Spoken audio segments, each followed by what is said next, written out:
Hello, today is August 27th, 2012. We're meeting today with Mr. Stanley Black at his home in Loveland, Colorado.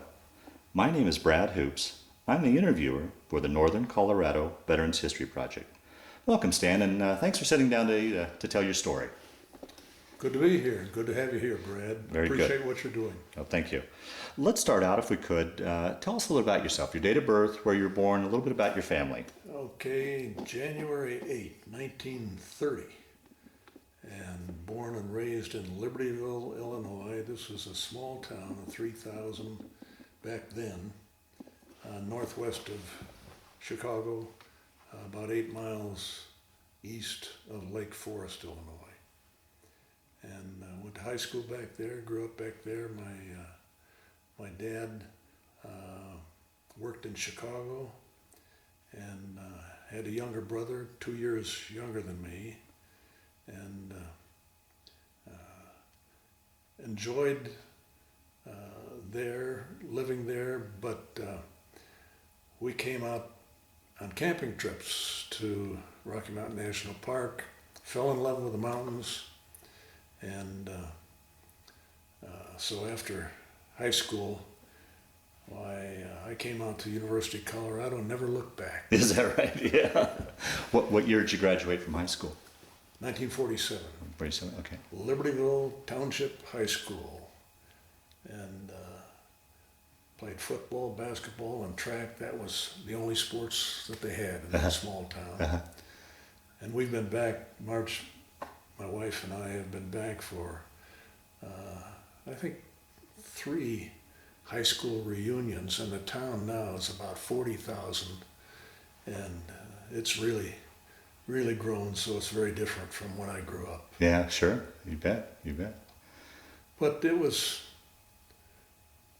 I had a happy childhood and enjoyed the sports and enjoyed school, and but as I say, the climate out here is so much better. Yeah. So you came out to see you. What did you study? Started out in the engine school, and I did okay, but I didn't really like it. And interestingly, the dean, because I'd done well, asked me if I wanted to pick up a few extra bucks by grading papers in my sophomore year, but I had transferred to arts and sciences, and when he found that out, I lost the job. But I ended up actually in a distributed major, math and physics, education, and physical education. And I thought I was gonna be a teacher and a coach.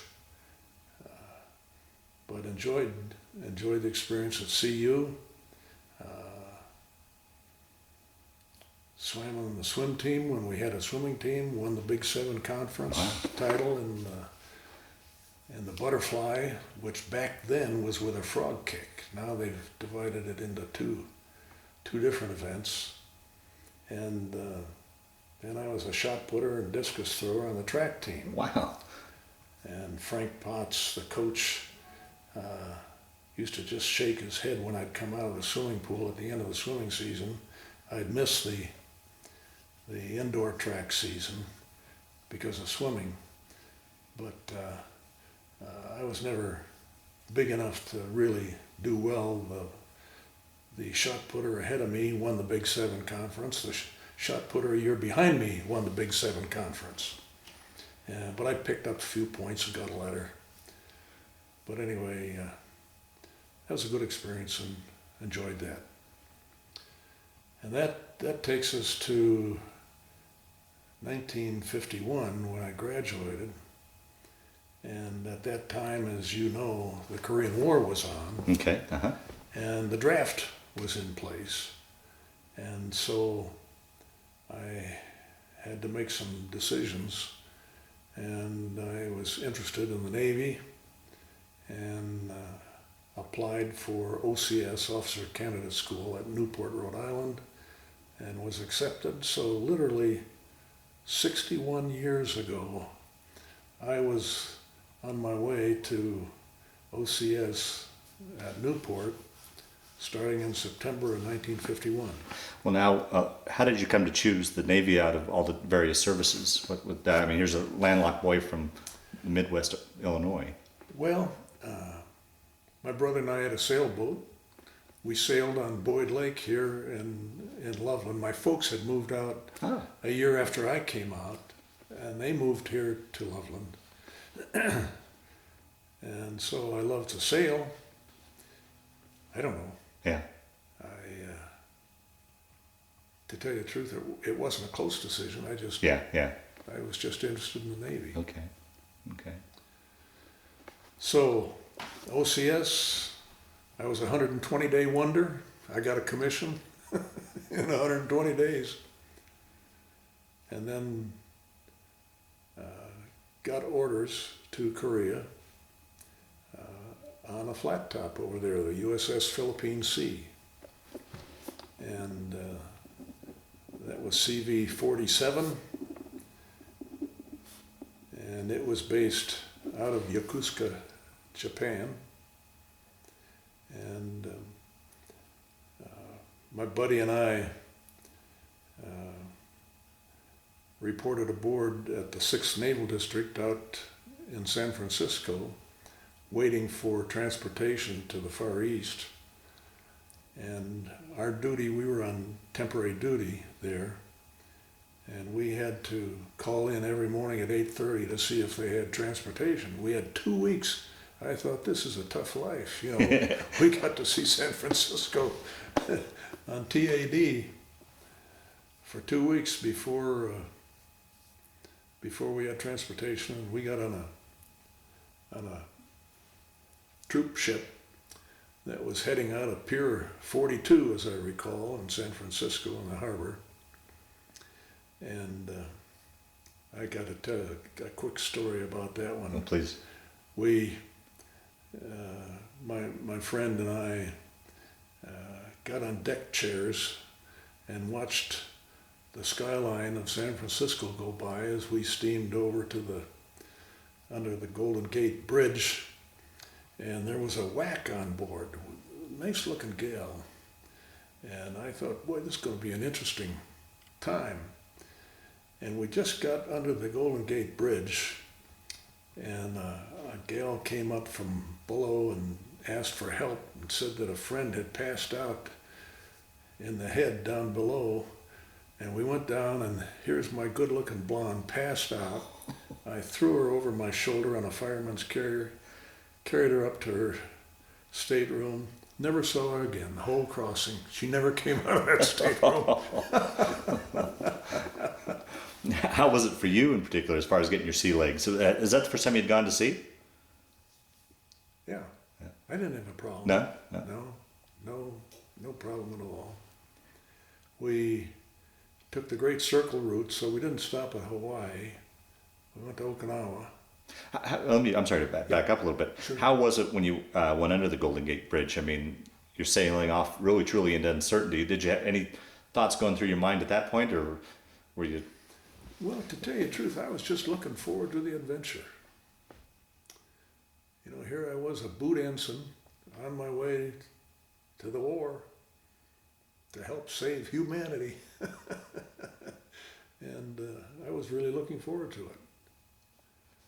So had no particular anxiety at all. Okay.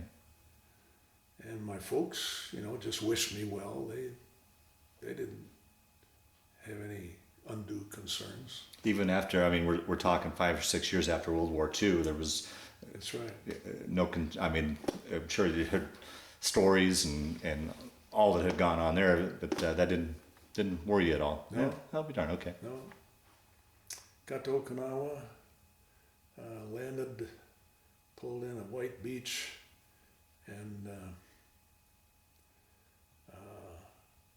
there were rusted remains of amphibious ducks and so forth, you know, equipment still there from World War II.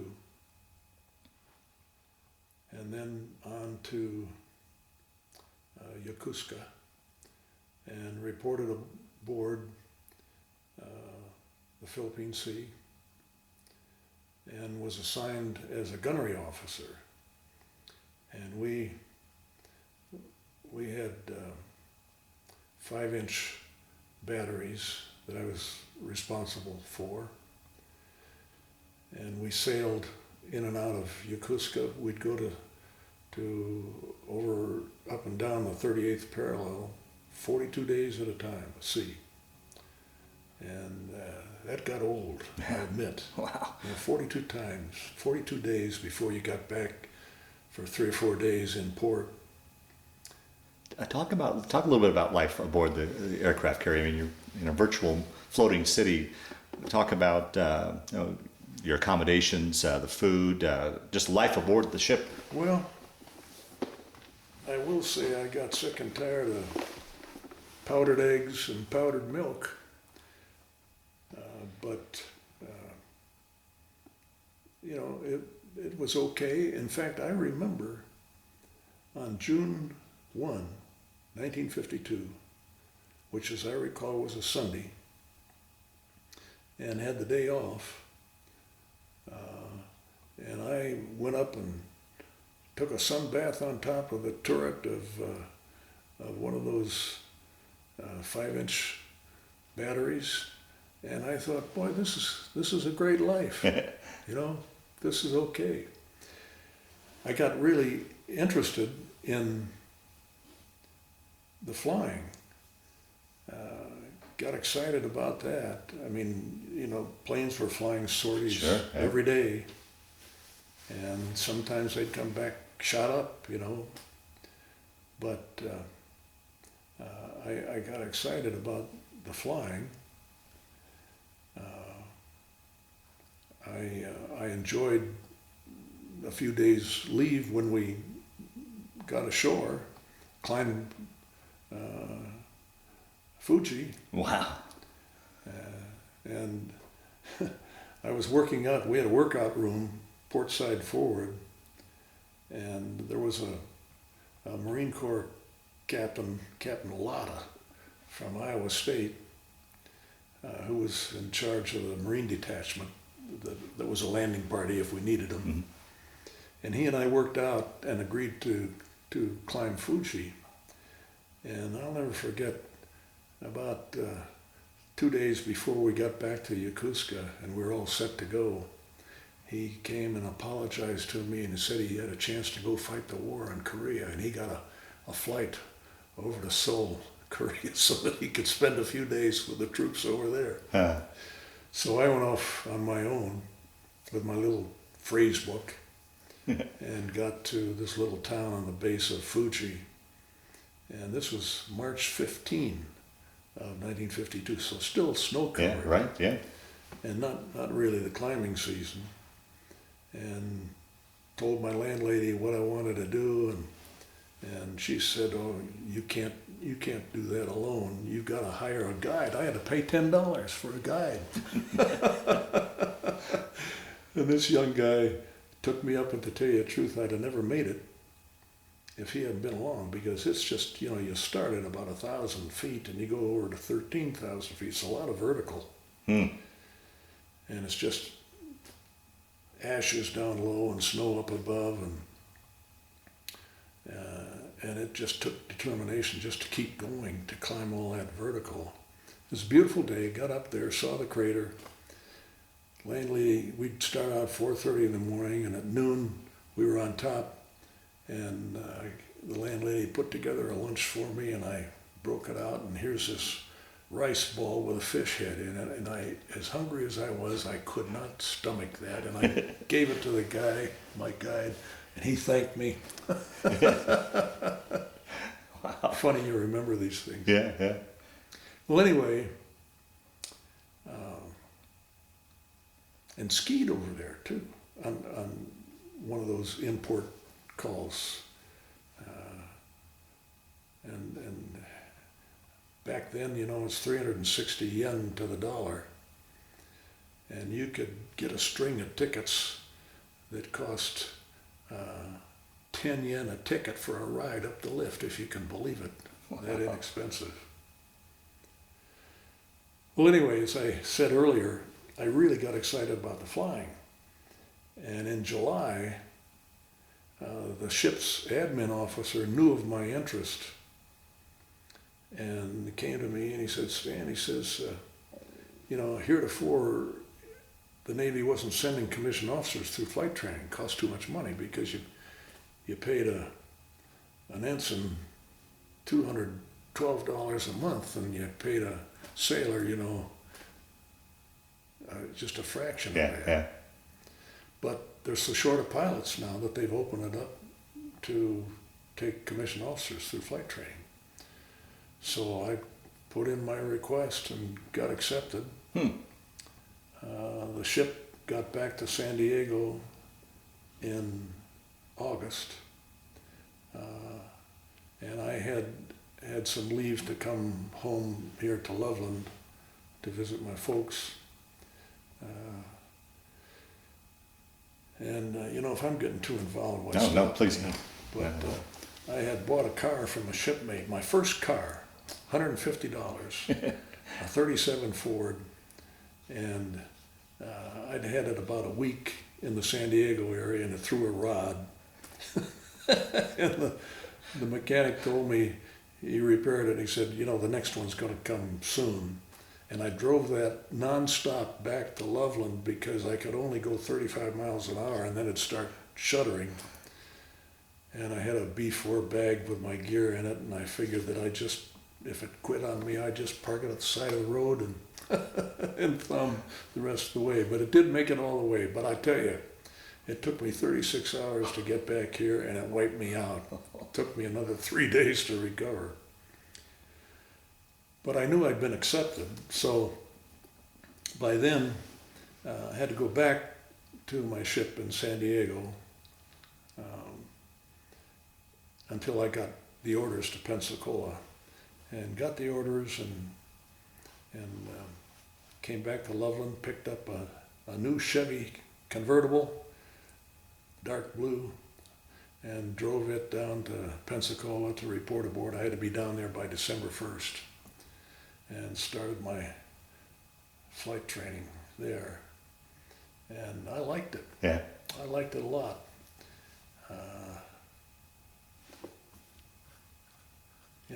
Went through basic and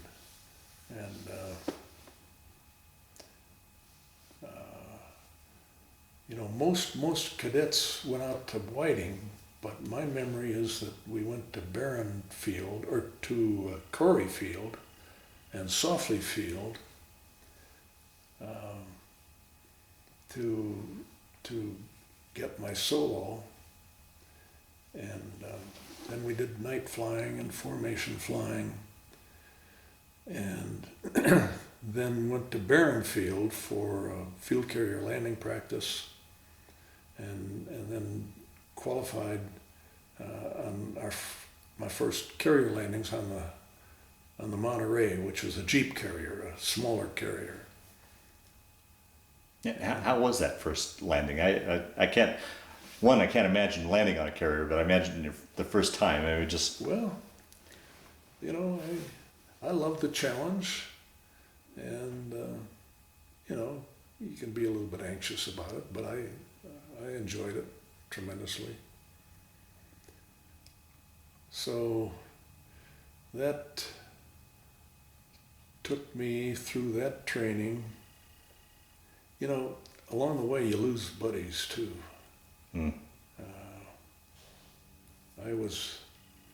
I had a buddy with a gal from Jackson, Mississippi that he was about to marry, and I went up, held up my sword in dress whites for his wedding, and 3 months later, in a night flight, he had a midair and crashed and burned, and I had to take his box back up to Jackson, Mississippi, and try to explain to the locals how come the Navy took their boy. Oh boy. Which is pretty sad. They say that's one of the toughest assignments in the military is Yeah. escorting a. Well, anyway, in June of 1953. Mm-hmm. I had completed my training in Pensacola. You know, back then we didn't have air conditioning. And I can remember, you know, going to work with my khaki shirt on, my navy tie, and by 8:30 in the morning, my neck was just wet with sweat, you know, and staining the shirt. And I thought, that's kind of miserable. So when I was ready for advanced, to go down to Corpus Christi, I cheered because they get a sea breeze down there, and it's a lot better climate, really, than Pensacola. So headed for Corpus, they actually put me in an F-6F fighter, Hellcat squadron, training squadron, at Kingsville, and we're in a squadron there, and had a couple of Brits in that squadron also who were interesting guys. They were with the Navy from the United Kingdom, and on some exchange program they'd come over for flight training, and they were good guys, and had that experience in the Hellcat, and that was a lot of fun too. I enjoyed the you know, every aspect of the flying, and then got instrument training in a Beechcraft, and with the Beech, it's a C-45 equivalent in the Air Force. We would fly for 4 hours, 2 hours in the left seat with the instructor in the right seat, and my buddy Neil Andrew behind me waiting for his turn, and then he'd do 2 hours. And that was, those were long flights, but we learned a lot about instrument flying, which is good. And it was interesting, one weekend Neil and I went to Matamoros down in Mexico, and we got Montezuma's Revenge, and came back up, and that stayed with us for about a week, and we're still on flying duty, and the Beech had a little head in the back of the plane, and when I'm flying and I had to adjust my trim for weight and balance, I knew that my buddy Neil had made a run to the head. Well, then after that, came back to Corey Field in Alabama, west of Pensacola, for carrier qualifications in the Hellcat. And so did the same thing on the Monterey again, but this time with an operational aircraft instead of the SNJ, which was the training aircraft that I've used earlier in Pensacola. We affectionately called the SNJ the Super Navy jet, but it wasn't a jet.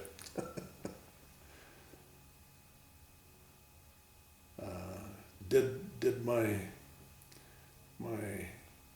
carrier qualification in the Hellcat there, and then back to Kingsville for jet training. And I was lucky. You know, they want to know what you want to fly if you're going to get your wings. And incidentally, that's when I got my wings, was in after the advanced Hellcat qualification. And then they you know, you can indicate your choice of what you want to go, multi-engine or fighter or what. And I wanted to go fighter, and was okayed for fighter further training. And so they sent me back to Kingsville for jet training. And this was in T-33, which is the same as the Air Force F-80. It's a two-seat jet trainer plane with an instructor in the back seat wait, maybe the instructor was in the front seat and we were in the back seat. Anyway, had a few hours of training, dual, with the instructor pilot. And then my buddy and I, this is another buddy, were cleared for our first solo flight in the jet. Now, sorry to interrupt here, but is there much of a difference, or was it much of a change to go from prop to jet? I mean, Oh yeah. Is there? Yeah. Yeah. To tell you the truth, the jet's easier to fly. Oh, really? Yeah. Yeah.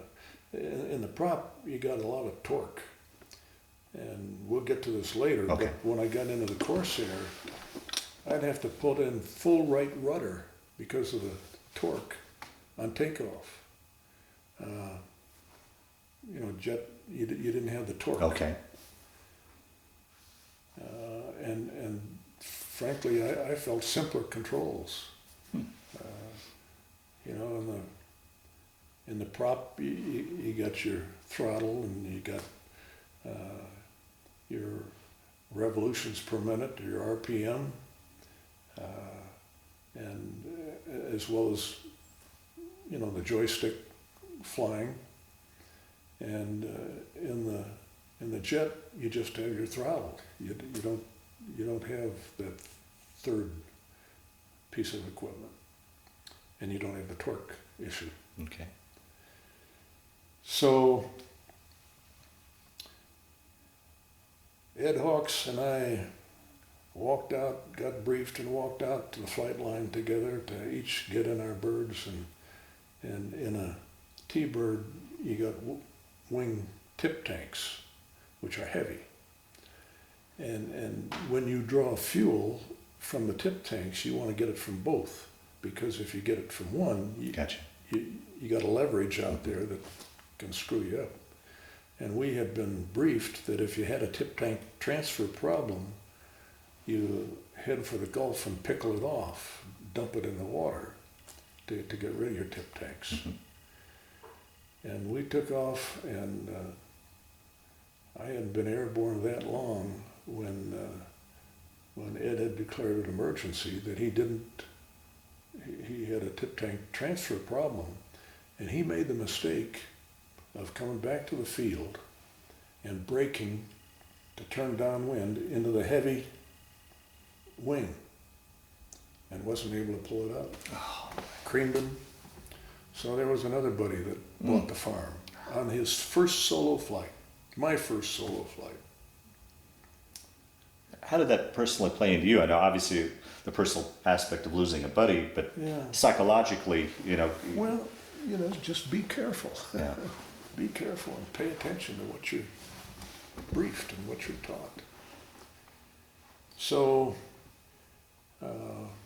anyway, went through that flight training, and then I was assigned after completing that, and incidentally, and I can't honestly remember now, but I remember on one flight with the instructor, we did a flame out, and I can't recall whether we just flamed out or whether he intentionally flamed out to show me what to do.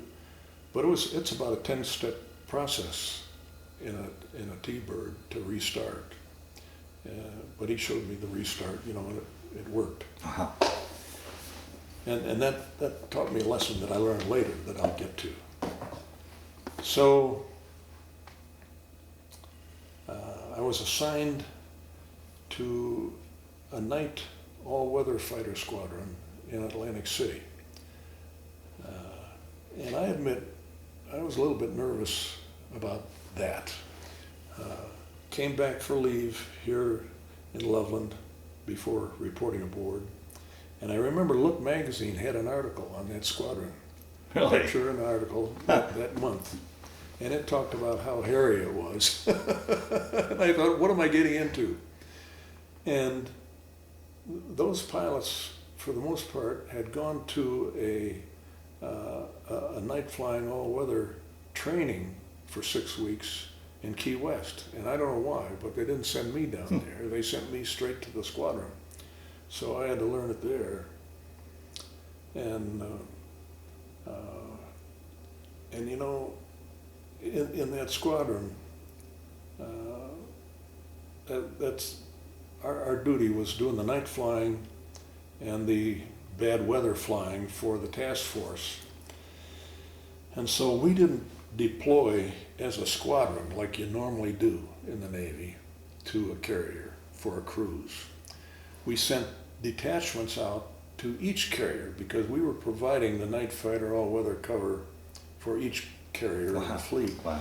And so we'd send out detachments of 4 planes, 5 pilots, and about 70 crew to do all the maintenance and so forth. And because of that, we had a larger squadron. The normal squadron would be about 25 pilots, and we had 90 pilots in our squadron because we had to cover all the carriers. And I started out with a Corsair.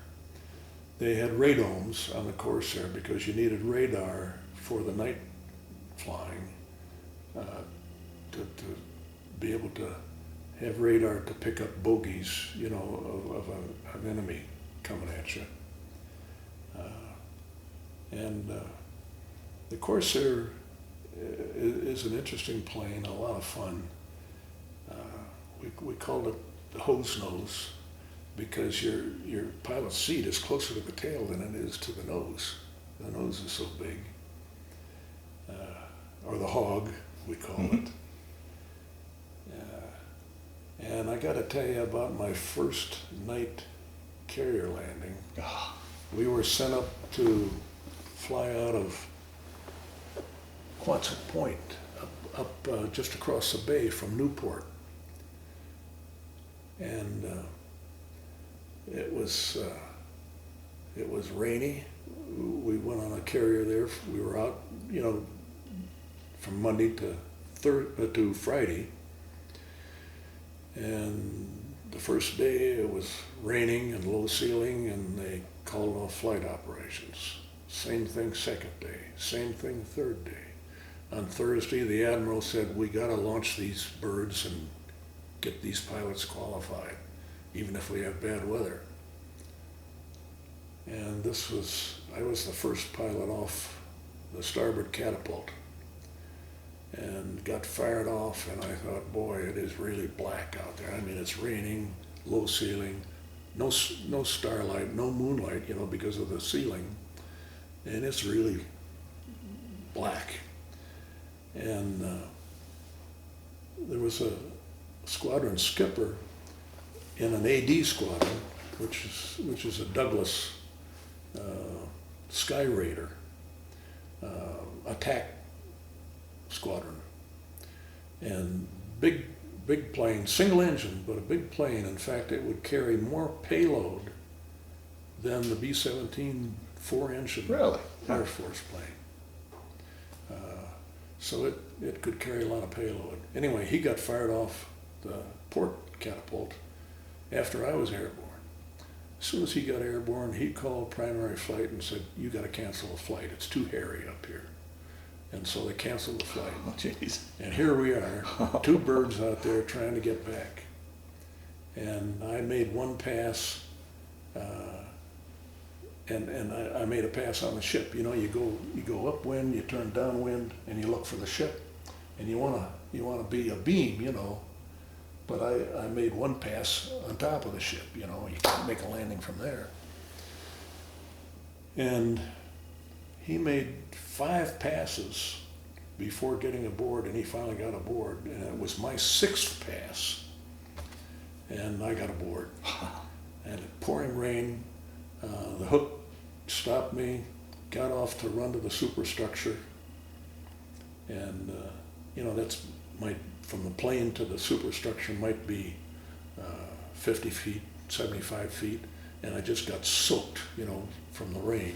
Wow. The flight surgeon prescribed 2 ounces of brandy for me, which was okay. Wow. But I was a hero, you know, for doing that.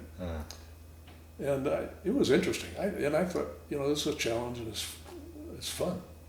But how was it later on that night when you're laying in your bunk and you kind of decompressed? Did it all settle in? I mean, yeah, I imagine you were running on adrenaline up to that point, but you don't think about it. really, okay. Anyway, then made a Corsair cruise to the Caribbean. Now at this point, the armistice had been signed, correct? Over in, Yeah, you're right, because I'm a lucky guy. I got all this flying in. I never had to shoot at anybody. Nobody ever shot at me, because the war was over in July of '53. I got my wings in February of '54.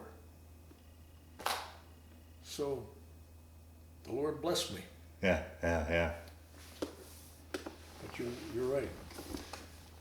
Made a Caribbean cruise, and we were down near Cat Island in the Bahamas. And Cat Island was our alternate if we had, I had the briefing. This was a section takeoff with two birds, but they always had a backup in case the engine wasn't running right, and the plane the checklist didn't pan out okay. And I was the third pilot for the briefing in case the first two downed their aircraft. And Cat Island was the alternate, which is 200 miles away, and it had bad weather also, but you could make an instrument approach there if you couldn't get aboard the ship. And this was, sealing, and I don't remember that it was raining, but we had a ceiling, so you didn't have starlight, you didn't have moonlight. And we go up, we crank up the 3 engines on our section, or our detachment, and the other 2 planes were okay, so they took off. I shut down, went back to the ready room, got out of my flight suit, went back to the wardroom to watch the movie.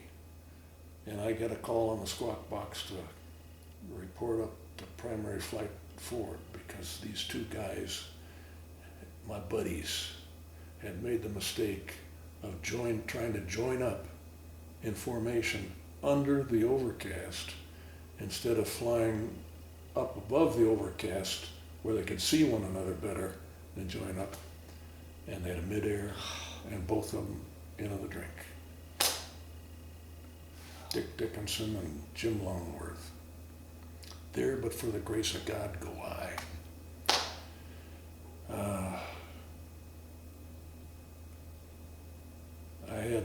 I had in that squadron, the first 6 months I was in that squadron, we lost 6 guys. Just operational accidents. Yeah. And we had another 6 guys turn in their wings and say, I had a good friend who, flying downwind in a Corsair, you fly at 100 feet above the water. The flight deck is 65 feet above the water. It's a flat approach. And he was married and he had 3 kids. And he told me, he says, I'm looking at the lights on the instrument panel flying downwind, and I see pictures of my kids there, visions of my kids. And I thought, what am I doing this for? And he turned in his wings. Did you yourself ever have any thoughts of that at all? No. But I was single. I mean, as far as turning in your wings? No. Yeah. No, it's just, to me, it was just a challenge. Yeah, okay. Which I enjoyed. And then got back to the squadron after that tour, and they transferred me into the Banshee. We got the Banshees jets, which are great airplanes. And you asked me earlier about contrasting the jet flying and the prop flying. In a Banshee, we also got on the Bennington, which is what I made the next Westpac tour on. We got the angled deck and the hurricane bow, and with a mirror landing system. That came out of the UK, and instead of using the paddles, the landing signal officer, you watch his paddles, and if you're on, his paddles are out. If you're going fast, he'll tap a paddle. If you're going slow, he'll give you the come on. He's looking at your lights and your wing, and the angle that they portray to see if you got the right attitude to land. Anyway, with the mirror landing system, they shine a light into the mirror, and the mirror reflects back, and so that'll tell you your glide path. See? Well, you can see that a lot farther away than you can the man with the paddles, and so you can make a deeper final for your approach, and so that means you can fly higher. You can fly a 400-foot pattern instead of a 100-foot pattern in the Corsair. So it took a lot of the sweat out of how close to the water are you coming, so that you don't run into the water that you can't see. And so you make a 400-foot pattern, and it's a deeper downwind, and you turn to pick up that light, for the approach. So that took a lot of the sweat out of night flying. Anyway, another interesting thing is that they had sent the detachment that was to go to Korea to the Caribbean for 6 weeks training, and the detachment commander washed out one of the guys. I don't know the reason why, but just felt not comfortable with him. Came back to the squadron and said, "Who you got?" And they picked me, even though I hadn't had that training. And so I joined that detachment in Banshees.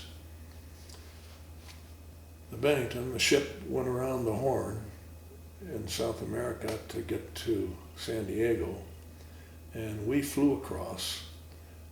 But before flying across, I got to tell you that they picked us to escort the Miss America contestants. And I'm from Colorado, but I didn't get Miss Colorado, who won that year. Wow. I got Miss Wyoming, who was a Miss American Indian.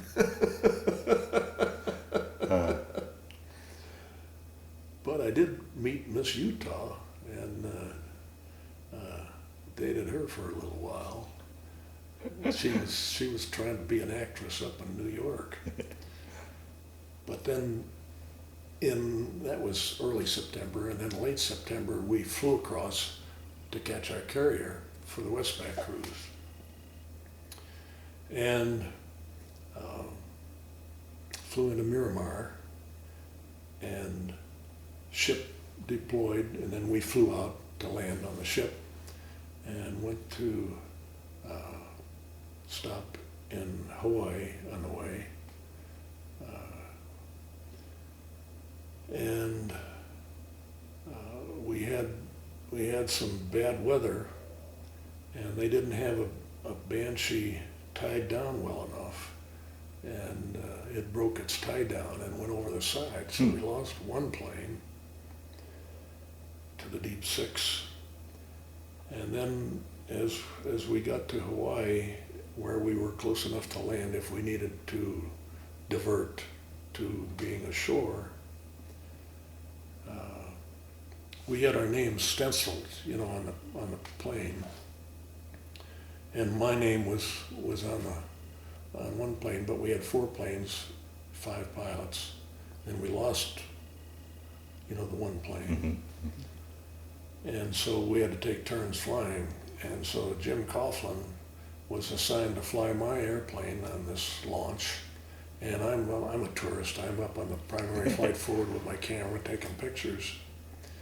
And he got a cold cat shot for his Banshee. And what happened, they determined, was that Now, what's a cold cat shot?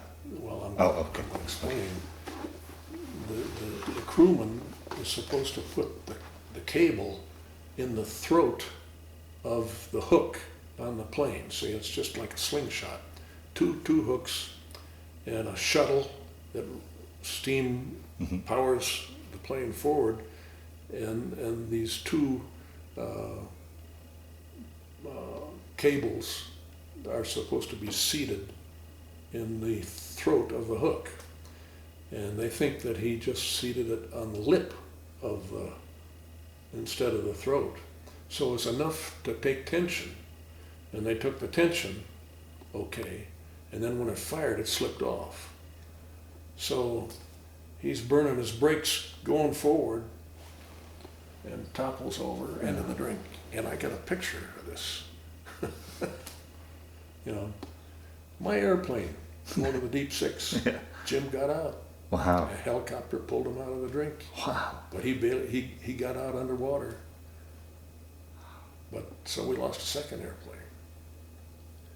So we ended up with 5 pilots, 2 airplanes to fly, doing our detachment. And we get to Okinawa, and we practice in-flight refueling over Okinawa. And then on to Yokosuka. And, you know, we'd go to work at 4 o'clock in the afternoon and be on duty until midnight. And then we had the day off, you know, until night flying again. But the night flying was hairy, and Bob Rupert, one of the pilots, got a little nervous. And he'd have headaches, and he'd ground himself. And finally, the detachment skipper, Emmett Cook, sent him home just because he wasn't able to deal with it. But that was a cruise. We went to Yokosuka and to Hong Kong and to Manila.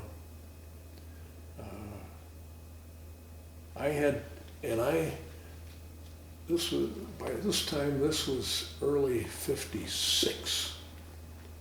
Now, I'm sorry to interrupt, but Yeah. when you got into the flight program, did you have to commit to a certain amount of, up your enlistment to a certain amount of years? Right, and you had to extend. Mm-hmm. I had to extend my. When I first went to OCS, my memory is I think it was a 2-year commitment, but I had to extend. I ended up extending twice. My last extension was about February of '56, and we were still in Westpac, and I was trying to decide what am I going to do when I get out. And I thought about staying in because I enjoyed the flying a lot.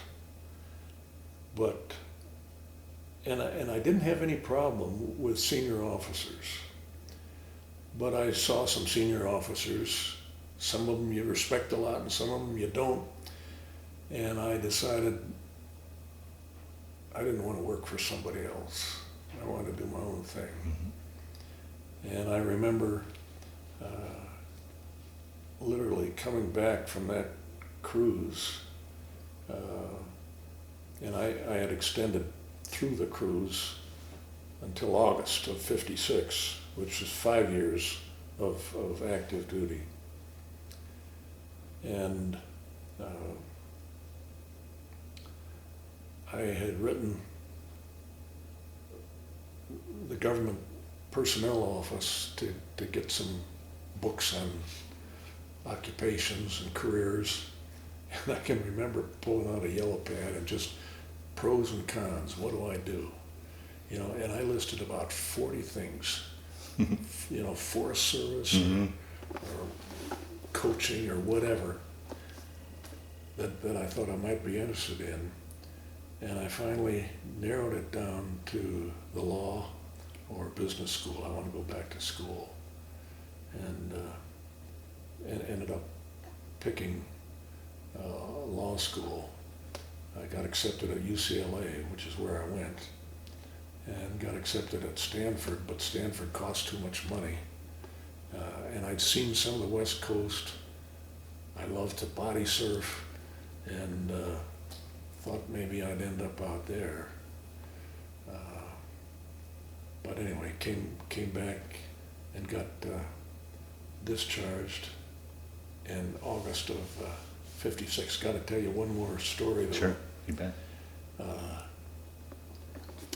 well, two stories. Dean French, who was in the AD squadron, he was Annapolis and Naval Academy and career, and single also. And he was a friend, and we decided that we had 30 days leave. We were going to lose if we didn't use it when we got back. So we decided to go see South America. Wow. And we did 30 days bouncing around through South America. It was a wonderful time. Wow.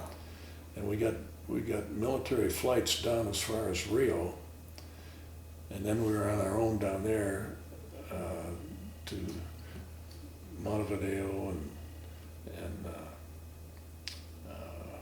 Argentina, Buenos Aires, and Santiago, Chile, and up the coast. We caught a once-a-week night train up to Bolivia, to La Paz, woke up at 14,000 feet there, and took a boat across Lake Titicaca, Wow. went to Machu Picchu and Lima, and then we got a commercial, a Navy flight from Peru up to Panama and North Carolina, Shaw Air Force Base in North Carolina, and then worked our way back to Atlantic City. So that was a great trip. Wow. And then the other story that I wanted to tell you is that the governors had their annual meeting in Atlantic City that year in July, and I was scheduled in a T-Bird to do a check ride after a 100-hour inspection. And so after the air show, and I'd seen a guy do,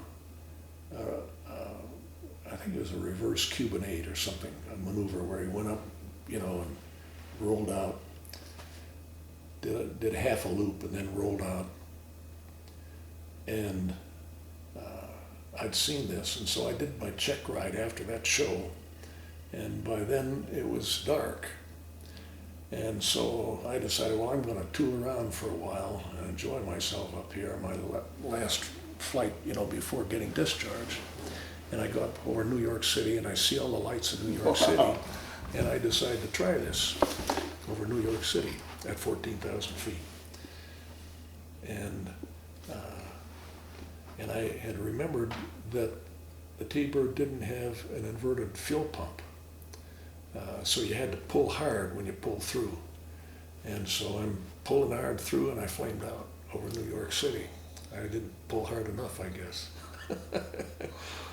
14,000 feet, so I headed for the water. And I went through all those steps that I remembered to get a relight. And I got a relight on the first try at 10,000 feet. I'd lost 4,000 feet. That's kind of stupid. That's kind of stupid. Got back down. Well, that leads to a question. I mean, in all your flying, and someone like myself has never flown something like that. What's it like to be behind all that power in some of the planes? Well, in the Banshee was a straight wing, and but it was stable because it was straight wing. And later on, I was flying Cougars, which are swept wing, and they wallow on final, and so not as stable. So I like the Banshee. It's McDonnell aircraft out of St. Louis, Lambert Field in St. Louis. And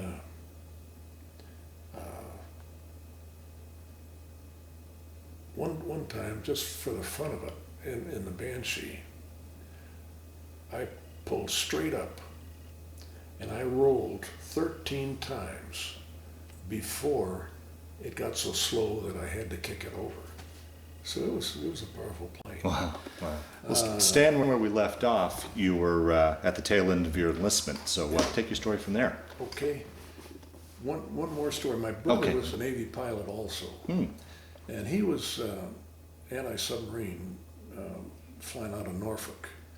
And so I had a cross-country approval one time in a T-Bird and flew down to pick him up to fly out to Colorado. Oh, wow.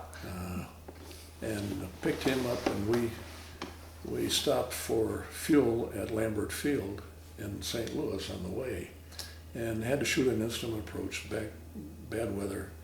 And this was a back course ILS. Back course ILS means you got to do just the opposite of what your needle is telling you to do.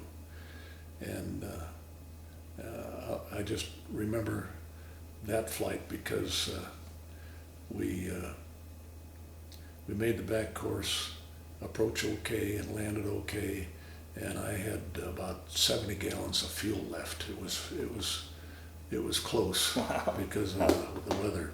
So that was an interesting flight. Along the lines of instrument flying, I've always understood. I don't know if it was ever an issue with you, where your mind and your body is telling you one thing, and was it ever a problem to override your mind and just concentrate on instruments? I mean, Oh, you got to totally trust and rely on your instruments. You know, I can recall flying instrument approaches in Atlantic City, and the final approach fix was Steel Pier, and Steel Pier, you'd be at your assigned altitude, which was low, and you'd see the glow of the lights through the clouds coming up from below you, and you get vertigo, and you go shoot your base leg, and you had to learn to turn off your running lights, because you'd have a light still on your airplane if you left it on, that the clouds would look like you were in level flight. oh man. So you had to totally trust your instruments, not your body sensations. Yeah, right. Wow. And one other flight that a couple of flights I remember. I remember in the Corsair at night flying out of Columbus and getting over to West Virginia, and my oil pressure going down, which is supposed to be 117 pounds, and it was just watching the needle go down. And I declared an emergency, and they vectored me back to Zanesville. Zanesville didn't have the same frequencies that I had in my bird, so I turned up their lights so that I could see the field. And I was taught to make a dead stick landing, start at 6,000 feet above the field elevation and pull the power so that if the power quit, you could still get there. And I stuck it on the end of the runway just fine, slept overnight in the fixed base operator's office there, got up the next morning, and I saw we were on a hill. And if I didn't, it's a good thing I didn't land short. So I was lucky on that one. And then one more story is with a buddy out of my squadron in Atlantic City. We were flying out of here. He married a gal from Buena Vista, and we were flying out here on a hurrivac. When the hurricane season came along, you fly the airplanes away from the base to save the airplanes so that they don't get damaged. And so that was a hurrivac, and we came back here, and we got the recall about midnight on Monday night to return, or Sunday night. And so I was up here with my folks. I met him at Buckley Air Force, or Naval Air Station in Denver, and this was in the Banshee, and thunderstorm activity. We flew to 41,000 feet to get over the thunderstorms, and landed and refueled at Lambert Field, took off again. The weather was clear the rest of the way, and got back where I could look over my shoulder and see the lights of Columbus. I could look in front and see the lights of Philadelphia and D.C. And we got back. The sun was just about to break the horizon when we got back to Atlantic City. And I called on the radio to my buddy and I said, "Hey, let's stay up and watch the sunrise." You could see Massachusetts. What's that? Cape Cod? Cape Cod. You could see Cape Cod. And let's stay up and watch the sunrise, which we did. And then we landed. But you can tell I had a good time. Yeah. I had a good time. Yeah. All right. Now we're getting out of the Navy. I went to Rutgers to take the law school admission test to see if I had the aptitude for it. And that turned out fine. Got accepted at UCLA. Went to UCLA. And they work you in law school, and I lost 25 pounds that first semester in law school from studying that hard and being a little nervous. Got in a reserve squadron flying Cougars at Los Alamitos, and that put me through the GI Bill, and that reserve pay got me through law school. Oh, wonderful. And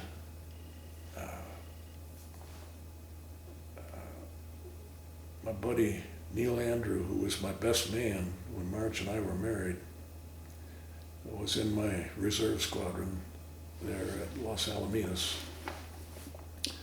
And we got a cross-country approval to fly up to Alameda in the Bay Area.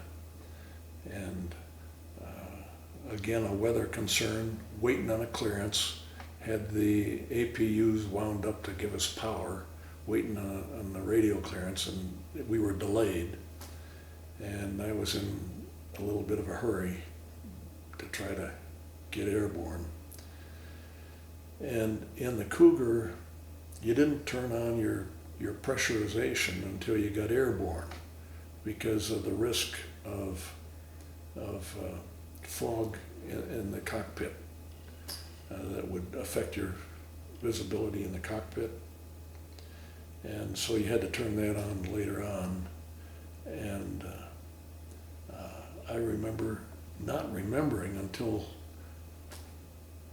we'd climbed out to, we were probably going through 13,000, 14,000 feet when I finally remembered. It's a good thing I remembered. Yeah.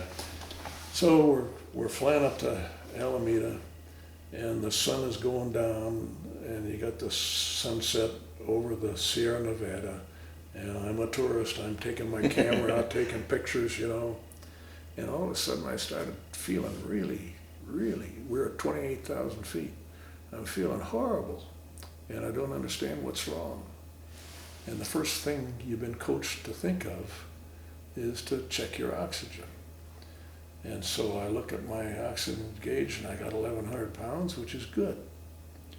But I'm so punchy, I didn't look at the blinker to tell whether you're sucking air. See, it's a blinker that flashes. And what am I going to do? And I feel nauseous, and I don't know what's going on. And my wingman is sitting up here, and he sees me starting to drift off, and he calls me on the radio, "Stan, are you okay?" I turn around to look at him, and I see my oxygen hose flapping in the breeze. And in my taking my pictures, I disconnected it. And he saved my life. Wow. He saved my life. I stuck that hose in, turned on 100% oxygen, and dropped my speed brakes to go down. It was dark by the time we got to Alameda, kissed the deck. But I tell you, I was within literally seconds of buying the farm there on that one. I still stay in touch with Neil. He's out in California. And I stay in touch with my my OCS buddy, he's in Huntington Beach, California. In fact, I talked to him on the phone yesterday. We've been buds for 61 years. Wow. And like I say, Neil was my best man. That was 53 and a half years ago that he stood up for me. Talk about that, meeting Marge and that whole... Well, Marge is, I can't really tell you all of this story. But, Okay. but Marge's sister married a classmate at UCLA in law school. And they very shrewdly got us together, didn't say anything about it because I was 28 years old and the last thing I wanted was somebody fixing me up with her sister. Yeah. So they didn't say anything to it. They just wanted to see if nature would take its way, which it did. And I've been blessed with a wonderful marriage, a wonderful wife. But I can't tell you the full story. That's fine.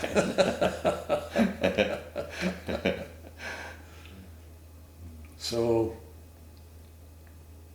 I came back to summer law school at CU. I was anxious. I was older Yeah. and anxious to get with it. Right. And so I was able to finish in 2.5 years instead of 3 and graduated in January of 59. We were married December 30 of 58. And so during one summer session back here, I got a job part-time with a lawyer in Boulder, and we got along well, and he offered me the job when I graduated. I took the Cal bar just in case things didn't work out, and passed that, came back, took the Colorado bar, and practiced in Boulder with the same firm for my entire career. Is that right? Yeah. And so I had 45 years in the practice. And we moved up here because we got 5 of our grandkids over in Greeley. So Okay. that's the reason for being here. But I've been blessed with a good life. Wonderful wife, wonderful family. We've got a son who's a lawyer also, and he's counsel to Salazar, Secretary of Interior back in Washington, D.C. And so he's doing well. And he's got 2 kids, our grandkids. One of them just graduated from college, and he did well in math and computer science, graduated with honors, and has a job. He's leaving this weekend for Seattle, got a job with Microsoft. Wow. And his daughter, our granddaughter, is a junior at Pomona in Southern California. And then our daughter Katie in Greeley is married to a doc, a family doctor in Johnstown, and they're doing well. And her oldest is down in Baylor now, just started Baylor. She was a National Honor Society finalist and got a full ride at Baylor. And then 4 boys over there all playing soccer and swimming. I guess I shouldn't brag on this like Sure you I'm can. doing, but I love to brag about my grandkids. You betcha. So anyway, bottom line, stayed in reserve for 22 years. So I got 27 total. And as you can sense, it wasn't a sacrifice for me. It was a blessing for me. You know, it shaped me up. That's one of the questions I always like to ask at the end of the interview during that military experience. How it played a role in your life, changed your life, affected your life, or was it just simply a chapter in your life? Yeah. Well, it was a very positive experience for me. I mean, I loved the flying, and I grew up. It matured me significantly, and it's been a very, very positive chapters in my life. In fact, when they kicked me out after 27 years, I was kind of ticked off. That's right. And as I mentioned to you, I stayed with flying.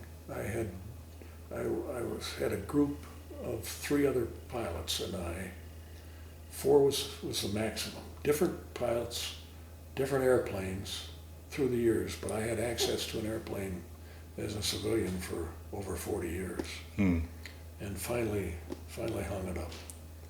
But so I had a lot of good experiences. Well, we were talking before we got on the camera, you did some missionary flying. Talk a little bit about that. That sounds fascinating as well. Well, I had told you that we started a sabbatical program in my law office, in part due to a senior partner who took his life, just couldn't stand the pressure. He was a great guy. And we realized that it's healthy to get guys out of the office for a while and do something different. And you know, some of my partners have done incredible things. And I had 4 sabbatical leaves. The first one went to London, the London School of Economics, and got a master's from there. And that was the best year of my life. And we had 3 kids then. We lost our middle child to leukemia when he was 14, which was a tough one for us. Oh, boy. And then the next sabbatical, in Mike's memory, I wanted to do something in the mission field.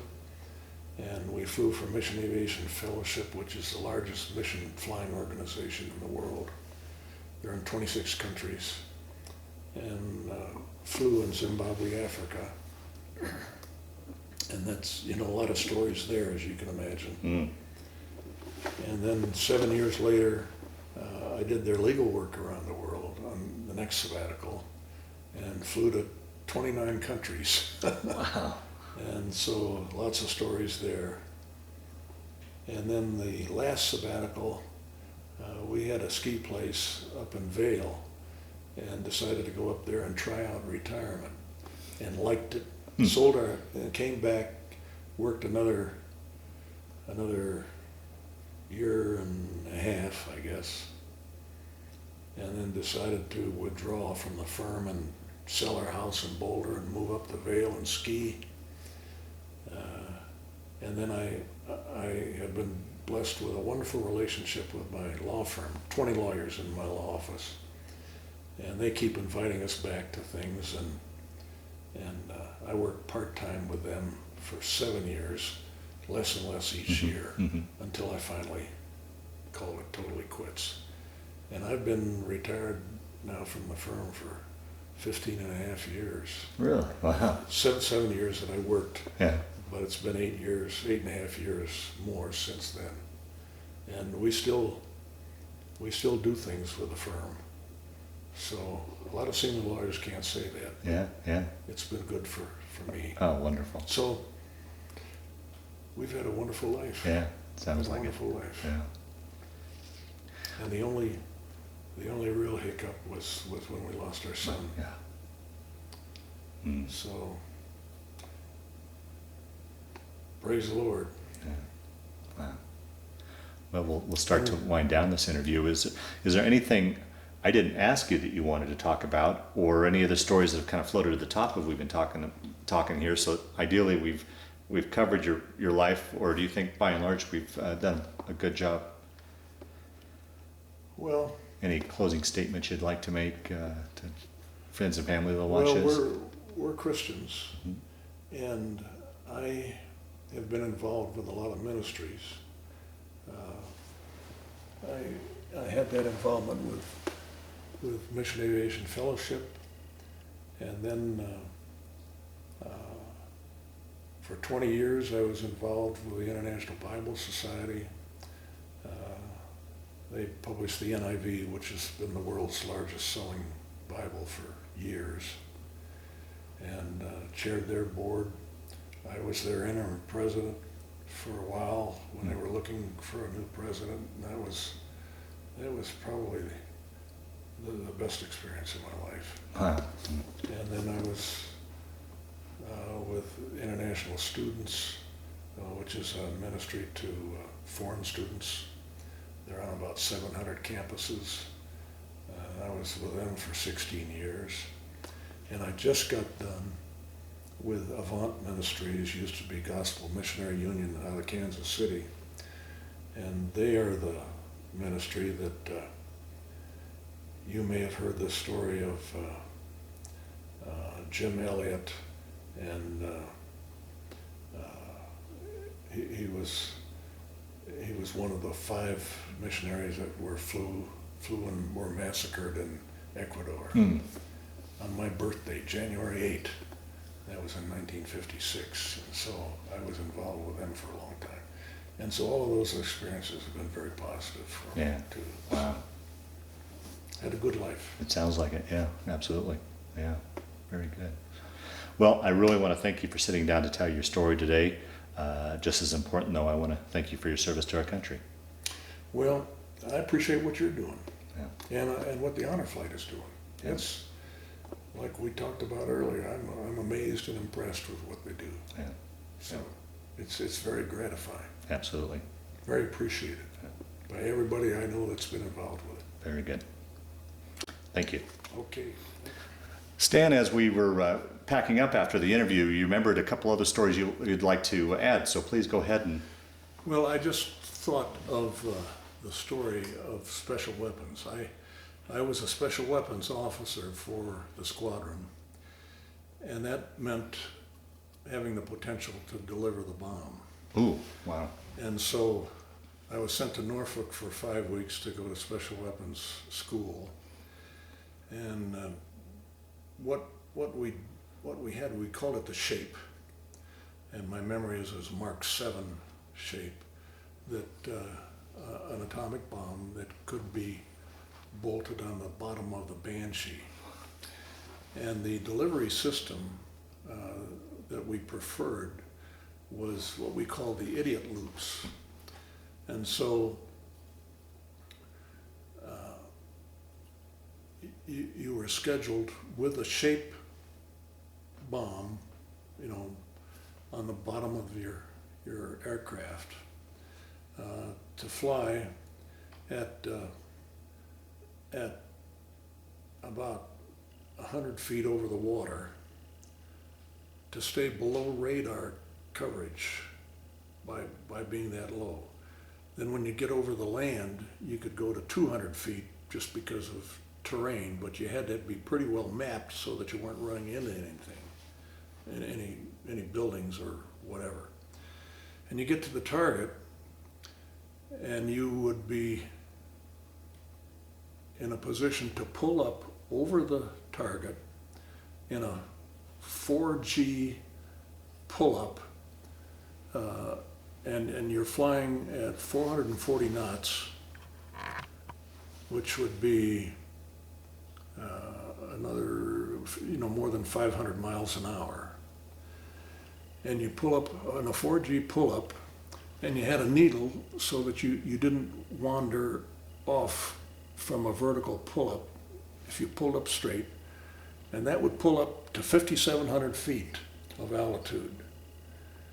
And the bomb was triggered so that as you're coming back towards the target, in other words, you're past the vertical, you're in about 110 degree position, the bomb would kick off. And you're going up, so it goes up, and you roll out, and you get back to the deck before it gets down. So you get out of the way. Wow. And that maneuver is designed, so that it would come back and hit the target. They had loft bombing also, where you could pull up and kick the bomb off before you get there, and it would proceed, and then you'd do your M1 and roll out to get back to the deck in safety. Wow. But it was a unique procedure that, as I say, we called it the idiot loop. Yeah. And then one other story, and that is my last flight off a carrier was the Ides of March, March 15, 1956. And that was when Kemoy and Matsu was hot with China near Formosa, what was then Formosa. And it was kind of rough weather on a pitching deck, but we were briefed with a wingman, Jack Verser, now deceased, to go to 41,000 feet and fly straight for the Chinese coast. And when we got to the 3-mile limit, break off, and then we had AD Sky Raiders with electronic countermeasure equipment on board, paralleling the coast. And the closer we got in our flight, the more Chinese radar stations would light off and pick us up. But then they could be picked up by our AD Sky Raiders to pinpoint the location and fix the location of where those radar stations were. Wow. Well, that was my last flight. You're kind of the rabbit And there, huh? got back to the carrier, and it was kind of a pitching deck and with a lot of sea. But that was my last flight off the carrier. Well, you were in the thick of really the Cold War. Did you ever have any interaction with Chinese or Russian pilots? No. Okay. No. Other than them picking me up on radar on that last flight. Wow. But we were all briefed for the special weapons delivery in case things got so hot that we had to use them. And so we had assigned targets and navigation, to get there, to figure out how to get there, flying these low-level flights. Was that, would that have been, as you described that maneuver, was it a suicide mission? I mean, were you able to get away in time for that? It was designed so that you could be far enough away by the time the bomb went up and back down again. Okay. That you're safe. Okay. Incredible. Interesting. Yeah, very much so. Well, anything else while we still got the camera rolling? That's enough. Very good. Well, thank you again.